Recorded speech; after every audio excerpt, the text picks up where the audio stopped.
What is up, guys? Fancy here. Um, today we are going to be looking at a topic. Pretty much, this is just going to be about what monsters you should raise. You should be raising as pretty much your first 6 star. I'm pretty sure a lot of people can agree that whatever monster you're raising as your first 6 star should be a monster that you can use to farm other 6 stars. So this monster should be your farmer. And for those that don't know how to farm, like if you're really new, you don't know how to farm.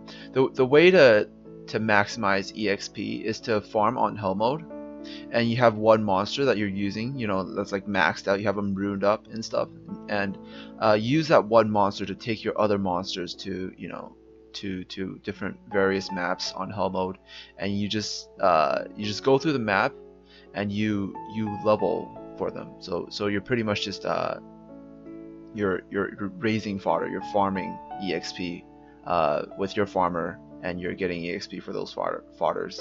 I started a timer right now because this is timing my my Tamer 3 runs with my Veramos. I wouldn't really call him a dedicated farmer because I use him for a lot of things, but he is definitely a unit that you can use to farm EXP, although he is not that ideal, and in a moment you will see why. Um, so a lot of people can agree that the first monster you want to raise to 6 stars should be someone you can use to raise other monsters to 6 stars. And in my case, I actually didn't do that. So the first monster at 6 star was Darien, which is really bad because it's really hard to use Darien to farm. His passive doesn't work for himself, and he has no sort of sustain, and he's only single target damage. So Darien wasn't that good of a monster to use as my first 6 star. When I really started farming was when I raised my second 6 star, who was Amin. At the time I was pretty new. I don't recommend doing this. I definitely do not recommend anyone try this. The run took about a minute or so, and yeah, I got some EXP in a minute. I think 2,400 if I remember correctly. I forgot to check just now, but it's 2,400 if you're using one of your own monsters. So each of the other 3 monsters each get 2,408 EXP. So the way you want to raise your fodders is just to just to do that, have one monster raise your other monsters, and then you can level EXP. This is pretty basic stuff. If you play the game for a while, you should know this. If you play the game for like 2 weeks, you probably already know this.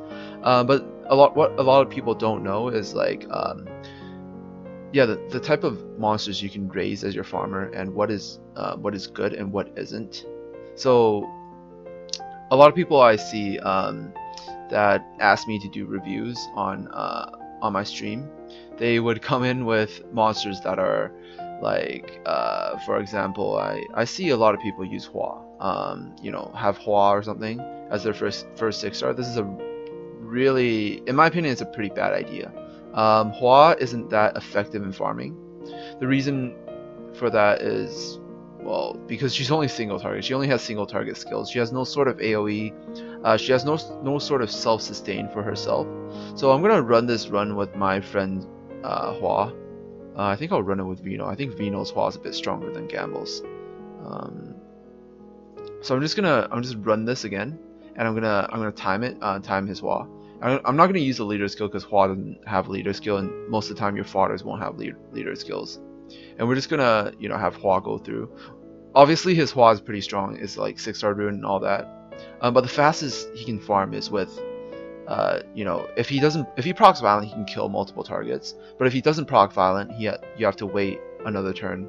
I'm not going to go into specifics as in like which monsters you should raise as farmers and which monsters you shouldn't. Hua is just an example of a monster that I don't recommend raising as your first 6-star. Obviously this is my opinion.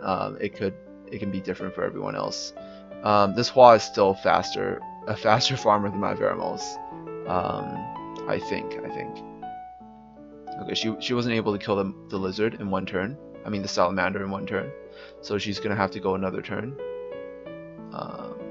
And does she proc violent? No, she has to wait another turn. So this took like 58 seconds, which is pretty much as slow as my Veramos run.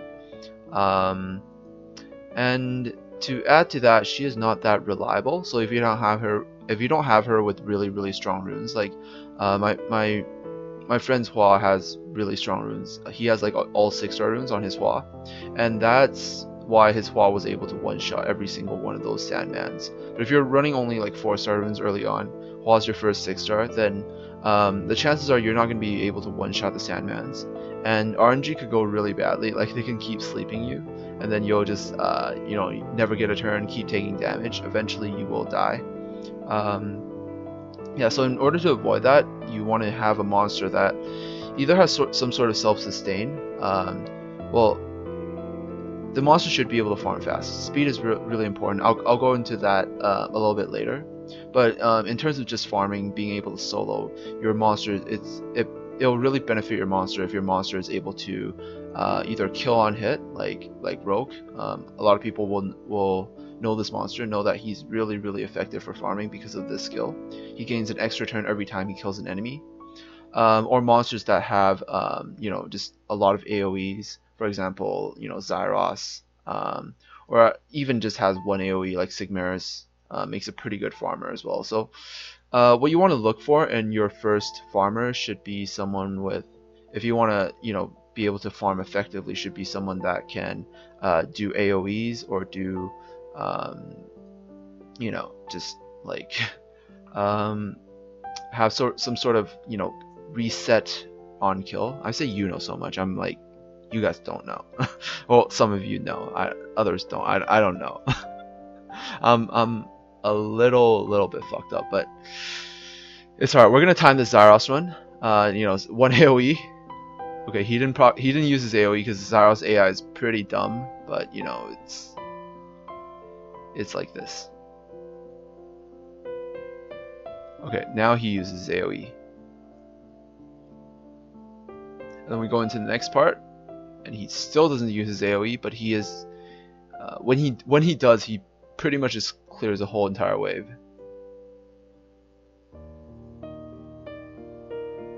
So that Zyros did some pretty dumb shit, but is still able to farm really fast. So that took him 36 minutes, which is a lot better than Hua.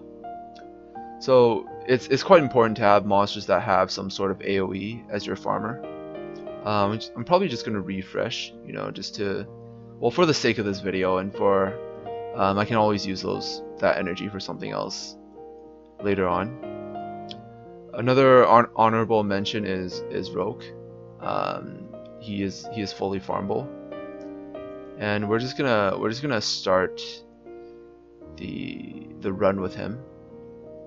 And Rogue is only single target, but what makes him really effective for farming is that he is able to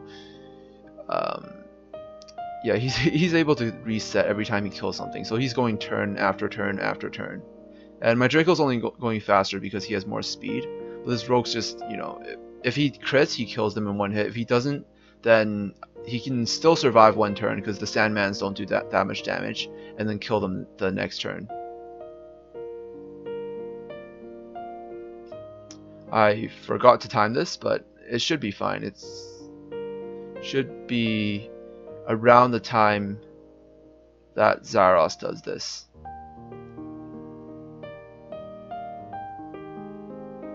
Alright. So that was pretty fast. It's not bad. So what you want to have on a farmer is some sort of reset on kill, some sort of AoE. This way you can get more turns than the enemy, and the chances of you going first against these hell mode monsters are pretty high. Because if you have some runes that have some speed substats, then you're pretty much guaranteed to go first. If you're starting out, I would suggest you farm this map, Tamar 3, if you're using any fire or water reps. If you're using any wind reps, Haideni is a really nice place to start. Haideni 5, this level is all water. If you have anyone like Lucian or something, you can farm this, or you know, Tesher, Katarina. You can farm this map really fast. Alright, so it's really important to have a monster that is able to farm fast, and the reason for that is you want to be able to take advantage of events. You want to be, because right now there's going to be events coming on. There are always events. Comtos releases events every single month, every few weeks. So right now there's like the celebration event. I know within this event there's like the Angemon dungeon. So you want to be able to, there are events where you just complete something, and there are events where you can farm as much as possible within a certain amount of time. And you want to have that really fast farmer because you want to be able to take advantage of those events. So for this Angemon Rainbow dungeon, if you 6-star a 6-star Ramagos, probably you don't even need a 6-star Ramagos. I think a 5-star Ramagos with pretty good runes can do Iden on Hell, Iden 1 on Hell.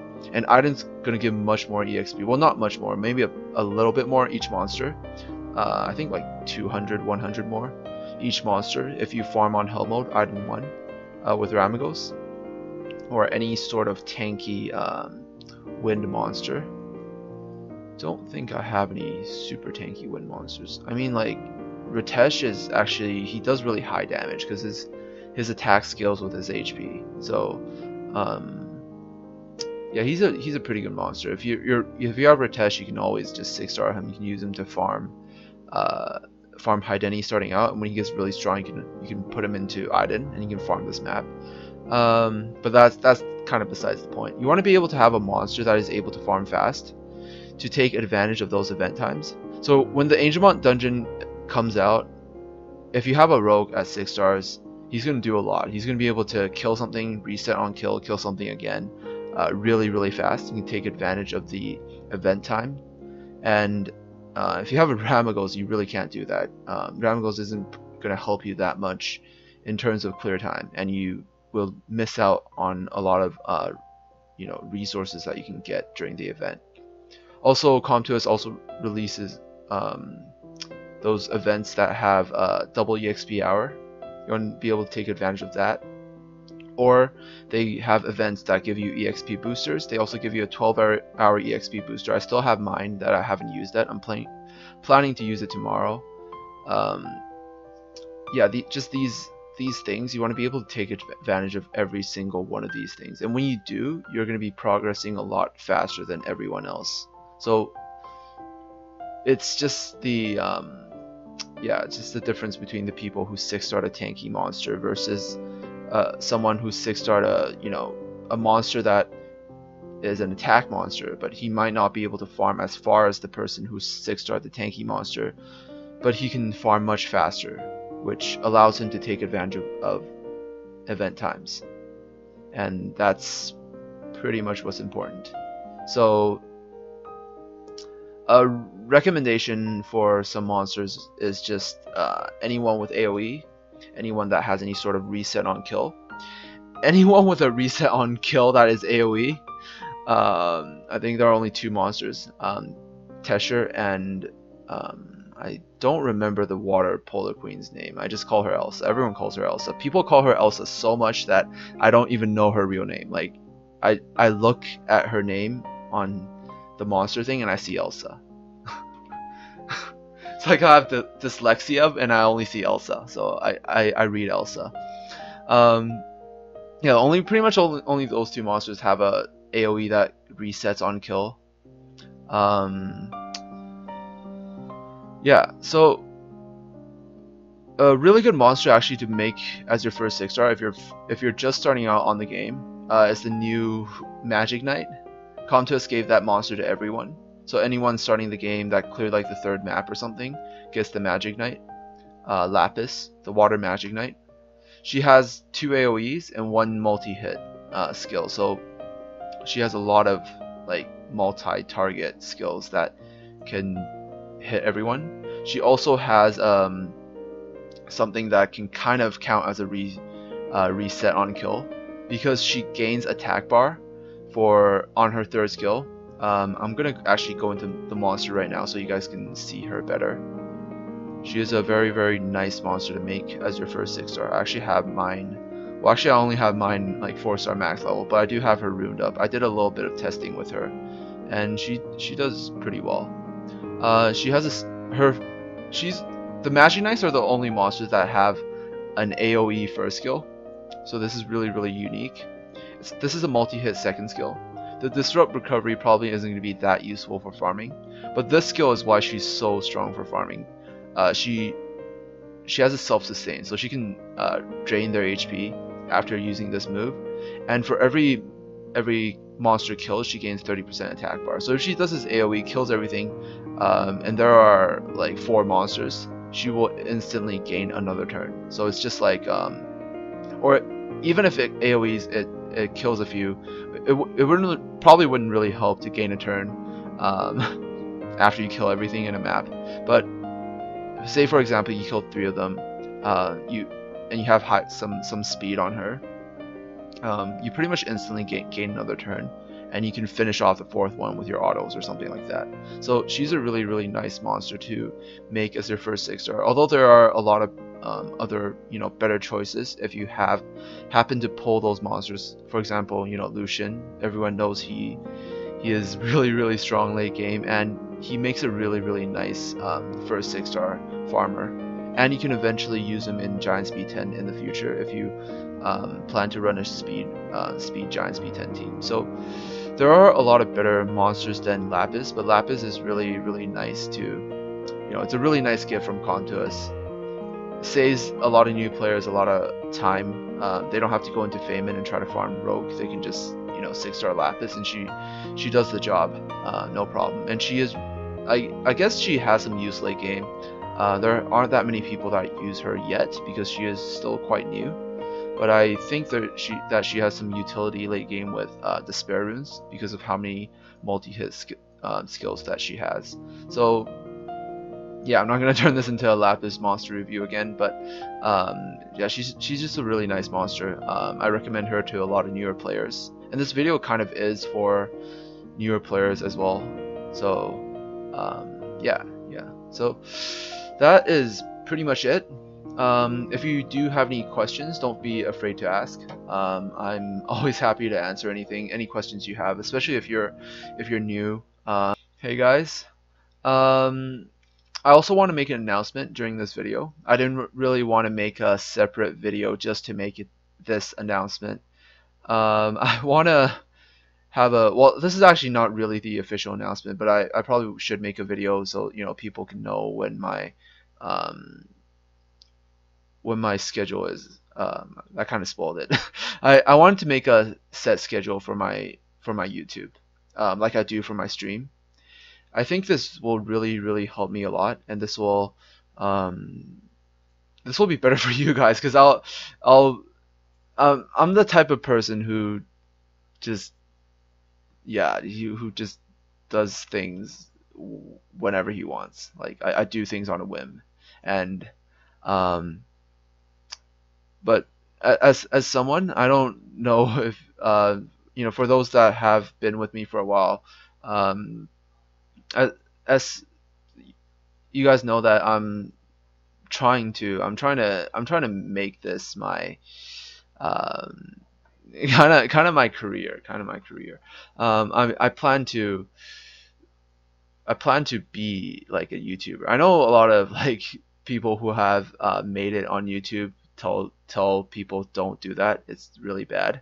But I'm serious. Like I want to do this. It's something that I enjoy, and if I can do it, and you guys, the people watching my videos are watching, so that's proof that I'm heading somewhere.